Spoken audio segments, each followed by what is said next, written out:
An anonymous NBA coach says a super team will absolutely come out of the Orlando bubble.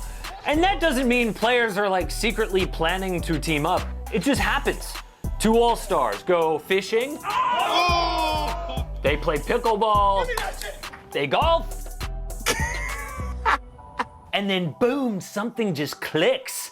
They were meant for each other. This has happened before. LeBron, D-Wade, Chris Bosh hung out at the 2010 Olympics. Not long after, And this fall, I'm gonna take my talents to South Beach. Kevin Durant, Kyrie, Irving, DeAndre Jordan chilled at the 2016 Olympics. 3 years later. I think this is the perfect spot for us to hone our skills and continue to keep growing. It is Trade Tuesday, people, and we are naming 5 future super teams that could come out of the NBA Orlando bubble. Hey, it's Casey. Welcome to AM Hoops. I am so glad we have actual games to talk about in about a week, but for now, it is Trade Tuesday. Hit subscribe and notification bells if you want to help out the channel, but if you really want to support AM Hoops, consider joining the Patreon page. You get so much stuff. You can request a video topic. You get a shout out. I'll sing happy birthday for you if you want. I'll review your YouTube channel if you're trying to build one. Patreon link is in the description. I'm with this anonymous coach. I am sure a super team will come out of the pandemic. And that coach actually said something else that convinced me. Quote, players have been forced to have all these conversations on Zoom calls about social justice, racism, what it means to be black. And now it's snowballed to where these guys have developed significant bonds with one another, when before they only knew each other in passing. Then they're just thrown into a bubble to hang out like an AAU trip. Think about all the relationships outside of their team that players are making right now. I'm not saying they're gonna agree to team up then and there. I am saying they will want to play with each other later. We're gonna talk free agency and trades to create super teams, but let's be clear on one thing. Not every city can have a super team. I'm sorry. D-Wade actually broke that down already. When we was trying to make a decision of what city we wanted to play in and what we wanted to be, like we had to keep our options open. Chicago was on the top of both of our lists. Yeah. And they had to offer 2 max contracts. Yeah. And they had a young D Rose, they had a Lou Aldane, they had Noah, they had, you know what I'm saying, they had all these pieces. So I'm like, in Chicago, in the biggest, one of the biggest markets? That would've been crazy. Listen, talk about it. But then it was like, we looked at New York, and when it came out to it, Miami was the only team that had enough money to get all 3 of us. Every other team could have did 2. But like once again, the point was like, yo, CB is a perfect match. Okay, so who's got a lot of cap space in 2 to 3 years, and who is a really big market? Look, free agency super teams do not get created in like Salt Lake City or San Antonio. I'm sorry. Yes, they could form a super team with a trade. That happened a lot with San Antonio. Bruce Bowen, LaMarcus Aldridge, if you want to call that a super team. But mostly, in terms of free agency, it is the biggest cities. So, the only cities with a super team hope are LA, New York, Chicago, San Francisco, Miami, Dallas, because of Luka Doncic, let's be honest, and Boston has an outside shot because it's happened before.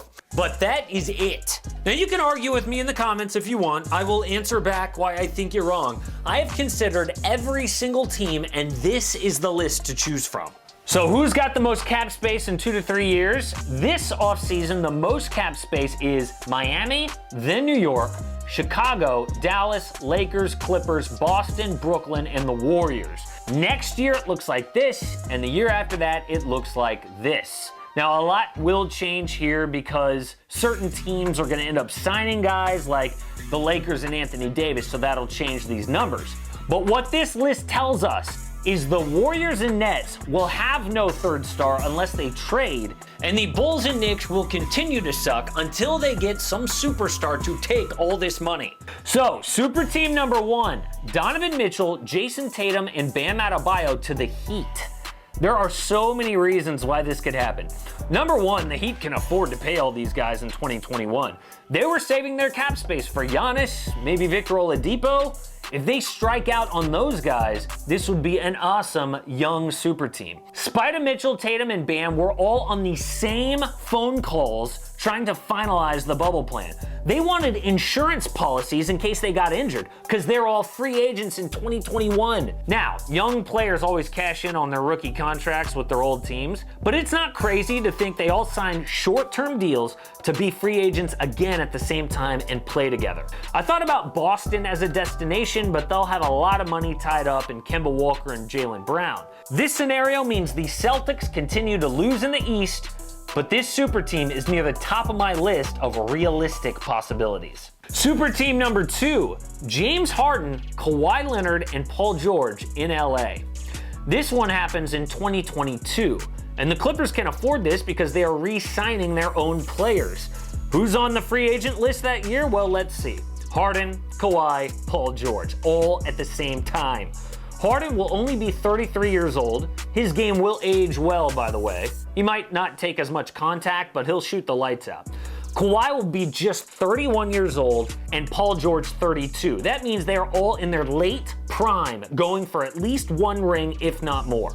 Like Kawhi and PG, Harden is from the LA area. He spends time there in the offseason. When Houston plays the Clippers or the Rockets, they fly out a few days early just so that Harden can hang out there.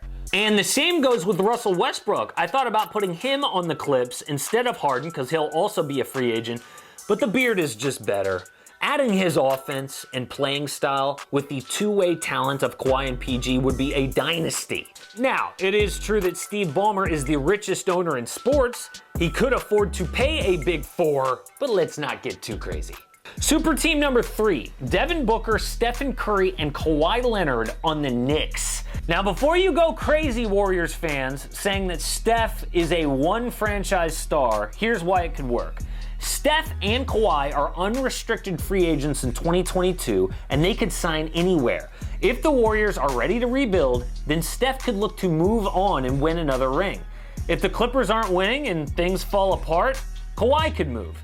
Steph and Kawhi could want to join forces, and the Knicks have enough cap space to pay them both. Yes, the culture there sucks, but Steph and Kawhi could convince themselves they could turn that around as well. Devin Booker would have to come in a trade, but that is possible because he'll only have 2 more years left on his deal, and the Knicks will own all their draft picks. They could pay whatever Phoenix wants. At that point, I think a young player and 3 unprotected firsts is reasonable. On the court, I think this team makes the finals for 3 seasons.